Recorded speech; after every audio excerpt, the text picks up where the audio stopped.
Dahshat-ku. 8 yosh. Necha kun bo'ldi? Yangilikda ko'rganimda zo'r edi chokbok, is. Hozir ham shu. Endi hozir saylali yarachalar bo'lgan. Bu yarachalar o'tib ketsa, xudo xolasa. Ko'rganimda vau deb. Yarachalar o'tib ketsa, xudo xolasa, yana qaytib vau deysiz. Xudo xolasa. Kulish, gapirish, qattiq narsa chaynash yoki mumkin emas. Necha kun bo'ldi? Aziz obunachilar, 11 kun oldin mana patsientkamizda full facelifting, ya'ni yoshartiruvchi amaliyot o'tkazganmiz. Odatdagidek kosmetologlarda qilganmisiz yo? Kosmetologlarda necha yil oldin? Aldanganmizda endi. Necha yil oldin?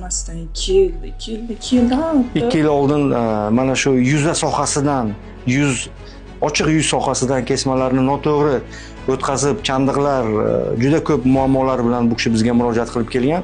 Mana shu chandiqlarning barchasini bartaraf etganmiz. Xudo xolasa bundan bitta liniya bu ham izi deyarli umuman qolmaydi. Xudo xolasa 1 oy 2 oyda albatta uni sizlar bilan bo'lishamiz. Keyinchalik aziz obunachilar, bunaqa holatlarda bu anatomiyani to'liq tabiiy естественно tiklash uchun mana shu visok bo'ylab, ya'ni chakka sohasi bo'ylab bok, ya'ni o'sha bokovoy mana quloq suprasi oldi kozilokgacha soch ekiladi. Soch ekilsa, xudo xolasa, idealniy tabiiy bu kishining o'zi qiyofasi, o'zi sochini yig'ib yuradigan qayta holatiga 100% chiqadi. Davolimisiz? Da, zo'r.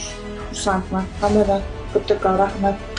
Zo'r xarislar. Yotganlarga ham, hamshiralar ham, yordamchilar ham shunaqa dedimda, hammaga tashakkur. Shu xatoni boshqalar qilmasligi uchun nima degan bo'lardingiz? Qilmaslik kerak, o'rganish kerak, yaxshilab izlanish kerak, ko'rish kerak, kelish kerak. Xatoni qilganlarga nima deb aytgan bo'lardingiz? Nelar deyman, qilganlarga kelib, Amrulla Shodiyevich da birgalikda ishlaganlar bilan birga qilgizinglar, to'g'rilashinglar. Sizga bitta klinikadan bonus, siz klinikamiz uchun siz bizning doimiy mijozimizsiz.